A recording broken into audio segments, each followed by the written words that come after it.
Huwag niyo nang madaliin ang inyong mga kamatayan. Kahit anong gawin ninyo, hindi niyo na magagawang takasan ng mga kamay ko! Wika ni Gonzalo habang dahang-dahang tumitingin sa mga balbal. Kasabay ng pagsipat ni Gonzalo sa mga ito ay ang pag-usli ng isa pang muka sa likod ng kanyang ulo. Halos maikukumpara mo ang ulong yon sa pagmumuka ng isang demonyo na labis na ikinagulat ni Gonzalo. Habang siya ay nakatitig sa mga balbal, bigla siyang nagulat nang makarinig siya ng paghinga ng malalim sa kanyang likuran. Alam niyang sa kanya ito nang gagaling, kung kaya't hindi niya napigilang ito ay kapain. Nang mahawakan ni Gonzalo ang mukhang yon, ay halos matigilan siya sa kanyang pagsasalita dahil sa gulat. Ay, sa wakas! Muli na namang nabuhay ang aking natutulog na wisyo. Wika ng pangalawang mukha ni Gonzalo sa kanyang isipan. Nang marinig niya ito, walang sabi-sabi, pinili niyang kitilan na ng buhay ang mga balbal. Ginawa ito ni Gonzalo sa kadahilan ng labis-labis ang kanyang pagkatakot sa nilalang na naging kalahati na ng kanyang katawan. Matapos niyang iwan ang mga bangkay ng balbal, dali-dali din namang pumasok si Gonzalo sa loob ng bahay. Doon niya piniling manatili ng ilang minuto, gawa ng labis ang kanyang takot sa kanyang sariling kaanyuan. Habang nakikipaglaban noon ang kanyang mga kasama, tila ba nagkaroon ng pag-aalinlangan si Gonzalong gamitin ang kanyang pangalawang anyo. Hindi niya kasi gaanong mawari noon kung bakit lumitaw ang nilalang na yon sa kanyang mismong katawan. Sa paglipas ng oras, rinig na rinig ni Gonzalo ang pakikipaglaban ng kanyang mga kasama. Ang ginawa na lamang niya noong mga oras na yon ay ang tunguhin ang mga bangkay ng kanyang mga kapatid upang ito ay bantayan. Sa pagdating niya sa loob ng lamayan, kitang-kita niya sila Samuel na maigi ang ginagawang pagbantay sa mga bangkay. Oh, Gonzalo, ba't ka nandito? Gulat na tanong ni Samuel. Wala na doong kalaban, Samuel. Kaya ninais kong pumasok na lang dito. Sagot ni Gonzalo. Habang sila ay nag-uusap, hindi nila napansin ang mga balbal na pasimpleng gumagapang sa lugar na dating pinagbantayan ni Gonzalo. Ilang minuto pa ang lumipas, bigla silang nakarinig ng paglangit-ngit ng pinto na isang senyales na merong pumapasok papaloob ng bahay. Dahil sa mga narinig nila Gonzalo, bigla silang natigilan sa kanilang pag-uusap. 4 lang sila noon sa loob ng lamayan, kung kaya't matinding pakikiramdam ang kanilang ginawa. Nang hindi na makatiis ang 2 nilang kasama, pinili nilang iwan ang pagbabantay kay Samuel at kay Gonzalo. Sa paglabas ng mga albularyo sa pintuan, agaran din naman silang hinatak ng mga balbal na nakikiramdam sa paligid. Ang mga itinanim nilang mga pangontra ay napawalang bisa na dahil may iilan sa mga balbal ang lumason sa mga pangontrang yon. Nang hindi na nila Gonzalo marinig ang kanilang mga kasama, pinili nilang maiging pagbantayan ng buong paligid. Ilang minuto pa ang lumipas, dahan-dahan nang merong pumapasok na nilalang sa loob ng lamayan. Dala-dala nito ang pugot na ulo ng kanilang kasama na siyang labis na ikinagulat nila Samuel. Halos hindi na nila noon maisip ang kanilang gagawin sa kadahilanang ang nilalang na kung tawagin ay busaw ay nasa kanilang harapan. Gonzalo, busaw yan! Mag-iingat ka! Wika ni Samuel. Nang marinig ito ni Gonzalo, ay halos hindi nito magawang makapagsalita sa sinabi ng kanyang kaibigan. Pinili niyang titigan muna ang busaw upang kahit papaano'y mapag-aralan niya ang mga abilidad nitong taglay. Sa paglipas pa ng ilang minuto, laking gulat na lamang ni Samuel nang tuluyan ng sumugod ang kanilang kalaban. Agaran din naman noong dinukot ni Gonzalo ang tabak ni Mapulon sa lupa upang salagin ang pag-atake nito. Sa pagsugod ng busaw sa kanilang kinaroroonan, pinili ni Gonzalong tumakbo papalayo sa kinaroroonan ni Samuel. Alam niya kasing mawawasak ang silid na yon kung hindi niya dadalhin ang busaw sa labas ng bahay. Sa pagtakbo ni Gonzalo papalabas ng kanilang tinitirhan, agaran din naman ang pagsunod sa kanya ng busaw na kanyang kalaban. Pumasok noon sa isipan niya na maaring siya talaga ang pakay ng busaw na yon, sa kadahilanang nagawa nitong ipagsawalang bahala ang mga bangkay na naroon sa silid ng lamayan. Nang madapo na sila sa bakuran, ninais ni Gonzalong labanan ito sa ordinaryo niyang kaanyuan. Nagdadalawang isip kasi noon si Gonzalong magpalit anyo, sa kadahilanang natatakot siyang muli niyang masilayan ang malademonyong nilalang nakahati na ng kanyang katawan. Habang patuloy niyang sinasalag ang matatalas na kuko ng busaw, pilit niyang dinadama ang mabibigat nitong mga kamay. Ilang minuto pa ang lumipas, wala nang nagawa noon si Gonzalo kung hindi ang iwasan ang lahat ng pag-atake nito.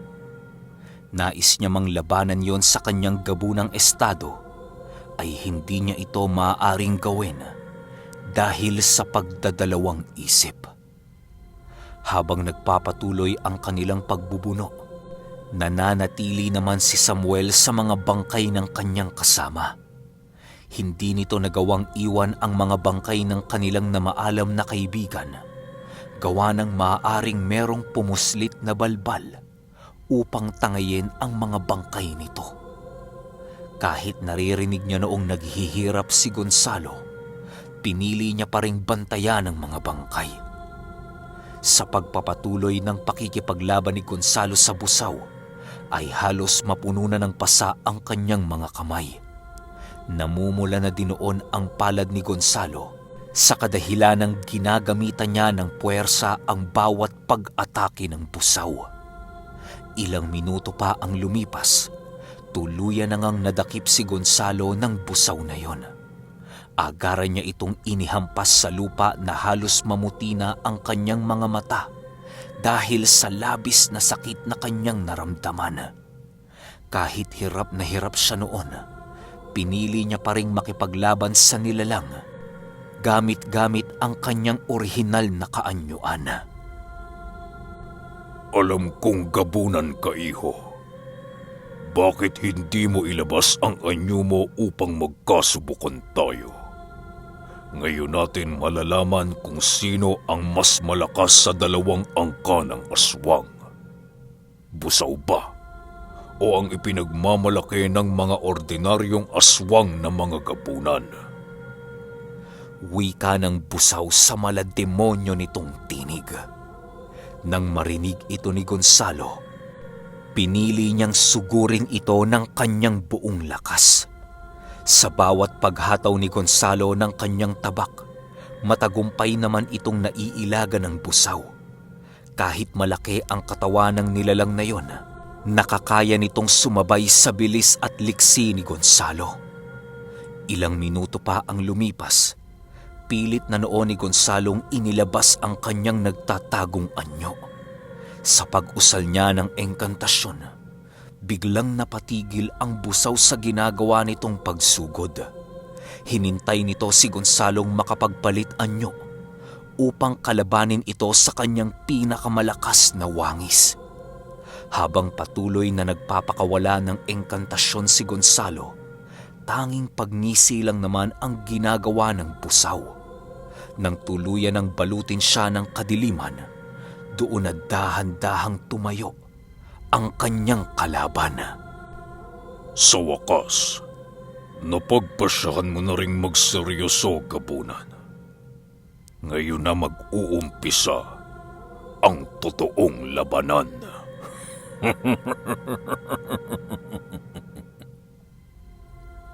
Matapos makapagsalita ng Busaw, agad din naman itong sumugod sa kinaroroonan ni Gonzalo. Ang piniling wangis noon ni Gonzalo ay ang kanyang unang anyo upang mapantayan at malabanan ang lakas ng isang busaw. Habang patuloy sila noong nakikipagbuno sa isa't isa, pilit iwinawaklit ni Gonzalo sa kanyang isipan ang minsang pagpaparamdam sa kanya ng pangalawa niyang kaanyuan. Ipinapanalangin niya noong hindi lumabas ang wangis na yon upang maging matagumpay siya sa laban. Habang lumilipas noon ang oras, patuloy pa rin sa pakikipaglaban si Gonzalo. May iilan sa mga albularyo noon ang kanyang naririnig na sumisigaw at humihingi ng tulong. Hindi naman ito magawang tulungan ni Gonzalo, gawa ng ang busaw na kanyang kalaban noon ay hindi isang ordinaryong kalaban. Kung sa bilis at liksi lang naman ang basihan, kayang-kayang makipagsabayan ng busaw kay Gonzalo. Habang patuloy na nagtatamaan ang kanilang mga armas, patuloy na naghahanap si Gonzalo ng pagkakataon upang makalikha ng isang malubhang sugat sa nilalang na yun. Alam mo, Gabunan, may mangilan-ngilan na ang diwatang napaslang ko. Alam ko na ang hangganan at kakayahan ng kani-kanilang mga armas at abilidad. Kung mababang diwata lang naman ang armas mong yan, ay mabuti pang gamitin mo na lamang ang iyong sariling lakas sa laban. Wika ng busaw. Matapos nitong makapagsalita, muli na namang nagpatuloy ito sa kanyang ginagawang pag-atake. Habang nakikipaglaban noon si Gonzalo, aminado siyang isang malakas na nilalang ang kanyang kaharap. Kahit anong pilit noon ni Gonzalong tapyasin ang mga kuko ng busaw, ay bigo siyang magawa ito. Dahil sa wala na siyang maisip na paraan noon, pinili niyang kausapin si Mapulon sa kanyang isipan. Diwata ng panahon, naway marinig mo ang aking pagtawag. Kailangan kita ngayon upang magapi ko ang demonyong aking kalaban. Pakiusap, pahiramin mo ko ng iyong lakas.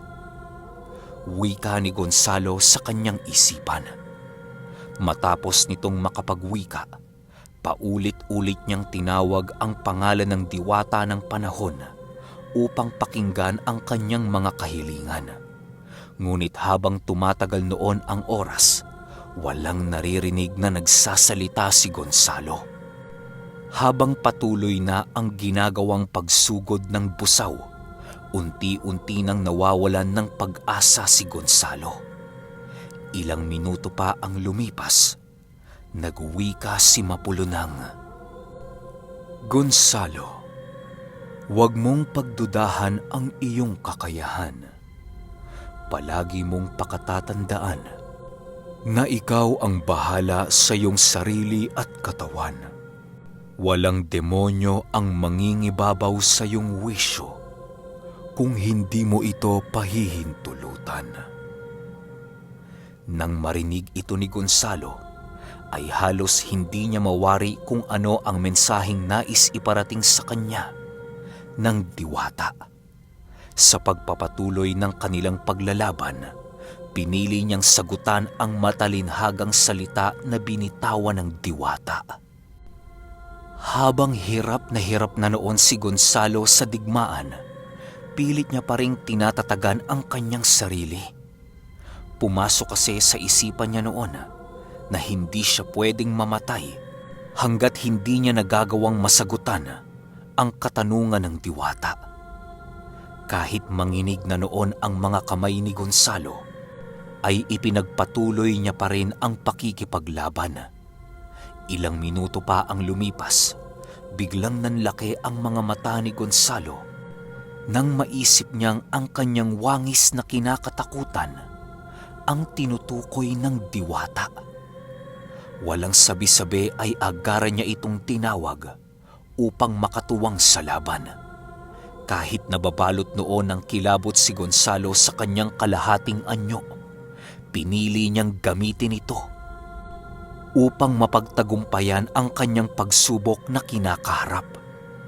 Nang masipat ng busaw ang malademonyong nilalang sa likod ng pagmumukha ni Gonzalo, bigla itong napatigil sa kanyang ginagawang pagsugod. Bigla din itong nagseryoso at para bang naging maingat na ito sa kanilang paglalaban. Anong nilalang ka? Nag-aalalang tanong ng busaw kay Gonzalo. Ako ang nilalang na magwawakas ng buhay mo! Sagot naman ito. Kasabay ng pagwika noon ni Gonzalo ay ang pag-angil ng nilalang na nasa likod ng kanyang ulo. Sa hindi maipaliwanag na pagkakataon, biglang nagkaroon si Gonzalo ng karagdagang lakas upang harapin ang nilalang na yon. Bigla siyang nagkaroon noon ng bilis at lakas na halos napakalayo na sa lakas na ipinapamalas ng busaw. Nagagawa na niya itong paatrasin sa bawat pagsubok niyang ginagawa, kung kaya't pinili niyang lubos-lubusin na ang pagkakataong yun. Habang patuloy na umaatake si Gonzalo, panay lang naman ang ginagawang pagsalag dito ng busaw. Nang makahanap na si Gonzalo ng perpektong pagkakataon, walang pagdadalawang isip niyang itinarak sa dibdib nito ang tabak ni Mapulon. Wala na noong nagawa ang busaw kung hindi ang magsisisigaw dahil sa lalim ng pagkakatarak ng tabak ni Gonzalo. May iilan sa mga balbal noon ang nakarinig ng sigaw ng busaw na siyang agaran ding lumapit sa kinaroroonan nila Gonzalo upang makapagbigay ng tulong sa kanilang kasama. Hindi naman ito inatrasa ni Gonzalo at ninais niyang labanan ang mga ito habang patuloy ang pag-unday ng saksak sa busaw. Sa patuloy na pagsunggab sa kanya ng mga balbal, napapansin ni Gonzalong panay ang pag-aangil ng mga ito. Ang iilan sa mga demonyong kanyang kalaban ay iniiwasan ang kanyang kalahating wangis na parabang natatakot ang mga ito dito. Hindi naman yon pinansin ni Gonzalo, gawa ng isa yung pagkakataon sa kanya upang hindi magawa ng mga balbal na atakihin siya sa likod. Dahil sa walang nakakalapit noon kay Gonzalo, pinili niyang paulanan ng mga balbal sa paligid ng paghampas ng latigo. Hindi niya tinantana ng mga ito hanggat hindi siya nakakakita ng mga balbal na bumubulagta sa lupa. Matapos itong gawin ni Gonzalo, pinili niyang kausapin ang naghihirap na busaw na nasa kanyang mga kamay. Ngayon magsalita ka. Sabihin mo ang lahat ng salitang binitawan mo kanina. Galit na wika ni Gonzalo. Habang ito ay nagsasalita, patuloy lang naman sa pag-ungol ang nilalang. Gawa ng walang awang itinatarak ni Gonzalo ang tabak ni Mapulon. Ilang minuto pa ang lumipas, tuluyan ang nawala ang pamumula ng mga mata ng busaw at hindi naglaon ay bumalik na ito sa kanyang orihinal na anyo. Alam ni Gonzalong hudyat na yon ang pagkamatay ng nilalang, kaya ninais niya na itong pakawalan. Dahil sa ginawang pagpaslang noon ni Gonzalo sa busaw, ay halos magwala na ang mga balbal dahil sa galit. Patuloy silang sumusunggab sa gabunan kahit alam nilang wala silang pag-asang manalo. Hindi naman yon inatrasa ni Gonzalo sa kadahilanang nais na niya noon na lipunin ang mga balbal sa lalong madaling panahon. Dahil sa dagdag na lakas noon ni Gonzalo, wala nang nagawa ang kahit ilang balbal na pigilan ang kanyang abilidad na taglay. Lahat ng nalalapitan noon ni Gonzalo ay tapyas ang ulo at kung hindi naman ay wasak ang dibdib. Nang maubos na niya ang mga balbal sa lugar na yon, pinili niyang balikan si Samuel upang masigurong ligtas ito at ang mga bangkay nitong binabantayan. Habang naglalakad siya papaloob ng lamayan, dahan-dahan din namang bumabalik sa kanyang orihinal na anyo ang kanyang wangis. Pagpasok niya sa kinahihimlayan ng kanilang mga kapatid, nadatnan niya si Samuel na pumapatay ng isang balbal na nag-anyong puno ng saging. Sa pagsipat dito ni Gonzalo, agad din naman siyang lumapit sa kanyang kaibigan upang tulungan ito. Pinili niyang ihagis papalabas ng kanilang tahanan ang mga balbal na nagtangkang nakawin ang bangkay ng mga namaalam. Dahil sa ramdam pa noon ni Gonzalo ang matinding labanan sa hanay nila Pio Carpio, kung kaya't ninais niyang puntahan ang mga ito upang makapagbigay ng tulong. Sa pagdating ni Gonzalo sa kinaroroonan nila Pio Carpio, kitang-kita niya ang walang sawang pagsugod ng mga busaw at balbal sa kanyang mga kasama. Dahil sa may iilan na sa mga albularyo ang may malubhang sugat, kung kaya't agaran din namang tumulong noon si Gonzalo. Habang papasugod siya sa mga ito, unti-unti na siyang nagpapalit ng anyo. Nang masilayan ng mga busaw ang malademonyong kaanyuan ni Gonzalo, agad din naman itong nagsikaripas sa pagtakbo. Animoy, noong mga pagkakataong yon, ay nakasilay sila ng demonyo na papalapit sa kanilang kinaroroonan. Sa paglisan ng mga busaw at balbal, biglang bumalik ang katahimikan sa buong paligid. Ang iilan sa mga albularyo noon ay labis-labis ang pagtataka dahil sa agarang pag-atras ng kani-kanilang mga kalaban. Kahit marami ang naging palaisipan sa kanila noon, ninais muna nilang tulungan ang kanilang mga kasama na matinding nasugatan sa labanan. Nang tuluyan na nilang maipasok ang kani-kanilang mga kasama, ninais ni Gonzalong magpasama kay Samuel upang itambak ang mga bangkay ng mga balbal sa patag na lugar, hindi kalayuan sa kanilang tahanan. Hindi naman tumutol noon si Samuel sa nais ni Gonzalo, kaya agad din naman nilang ginawa ang plano nito. Nang matagumpay na nilang maitambak ang mga katawan ng kanilang kalaban, agad din naman itong pinaliguan ni Gonzalo ng daladala niyang langis. Bago sila umalis sa lugar na yon, ay sinigurado nilang matutupok ang mga katawan ng mga nilalang na kung tawagin ay balbal. Okay, ayan magkasunod. Huwag na kayong magalit. Yung 76 matik bukas na yon. Yun lang. Salamat.